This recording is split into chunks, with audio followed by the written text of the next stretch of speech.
Jadi terkait dengan verifikasi tenaga honorer XK2 yang sedang bergulir di Papua dan sebagian besar sudah ditetapkan oleh Menpan, perlu kita ketahui bahwa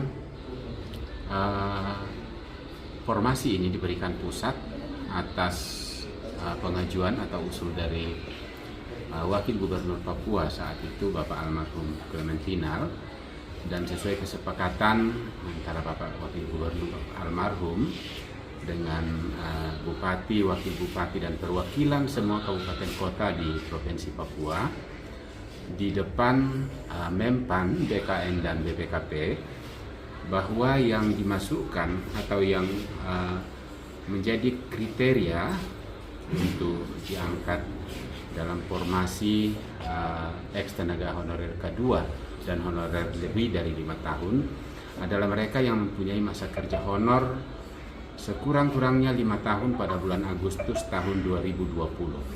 Kalau ditarik ke belakang berarti sudah harus honor dari tahun 2015. Nah, ini yang menjadi ketentuan dasar yang sudah dituangkan dalam kerangka acuan kerja yang digunakan oleh BKN dan BPKP dalam memverifikasi dokumen honorer yang diajukan oleh instansi pemerintah di Papua. Perlu diketahui bahwa masa honor itu yang diambil dari tahun 2015 harus dibuktikan dengan SK honor, ya, dan perolehan ijazah, yang mana ijazah sudah harus didapatkan sebelum perhitungan masa kerja itu. Artinya bahwa sekurang-kurangnya kalau dia SMA berarti sudah harus memiliki ijazah di Juni tahun 2015. Ya, artinya tamat SMA di Juni 2015, dan itu bisa diakomodir untuk diverifikasi. Nah, kemudian kalau misalnya ada yang mendapatkan ijazah di luar Papua di rentan waktu 2016, 17, 18, 19, maka itu tidak bisa diakomodir atau akan gugur diverifikasi, karena tidak dimungkinkan seorang honorer yang honorer di Lanijaya sementara melaksanakan honor di Lanijaya dan sementara menempuh pendidikan di Jayapura, di Makassar atau di Manado. Itu tidak masuk akal. Jadi bagi Bapak Ibu, teman-teman yang diajukan, apabila terdapat data seperti itu, maka kami tim BKN dan BPKP akan menolak usulan seperti itu. Ya, mungkin itu. Kemudian satu hal lagi, di tahun 2015 itu saat mulai honor, yang bersangkutan sudah harus berusia sekurang-kurangnya 18 tahun. Kita harus memenuhi ketentuan Undang-Undang Tenaga Kerja. Kita tidak boleh memperkerjakan orang di bawah usia 18 tahun.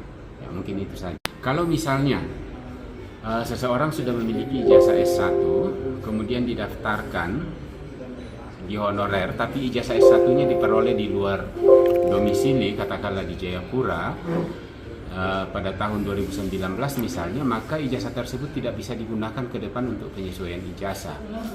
Karena apa? Kalau misalnya ijazah itu pun diajukan saat verifikasi, maka akan gugur. Jadi kembali ke tadi bahwa tidak dimungkinkan orang sementara honor dan melaksanakan tugas belajar seperti itu. Jadi tidak dimungkinkan untuk digunakan dalam peningkatan karir lewat penyesuaian ijazah. Kalau misalnya diakomodir dengan SMA, ya jalan satu-satunya seperti itu. Setelah kami mendengarkan penjelasan dari tim Verval Nasional pada saat kegiatan rapat koordinasi kepegawaian se-Provinsi Papua Pegunungan. Salah satunya dibahas terkait dengan manajemen ASN dan pengadaan formasi. Baik pengadaan CPNS jalur K2 atau jalur honorer dan formasi umum. Kami khusus Kabupaten Lanijaya, formasi CPNS jalur K2 sudah dilakukan.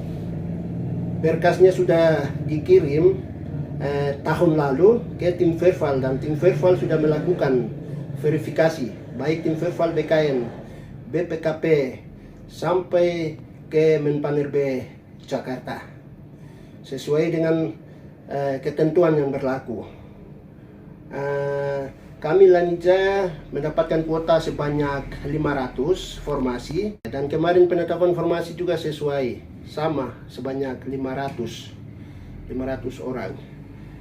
Maka yang bagi yang tidak puas, mari silakan datang ke kami supaya kami berikan penjelasan, supaya tahapan selanjutnya untuk melakukan tes secara online. Kemudian setelah melakukan tes, kami akan mengajukan berkas untuk penetapan NIP.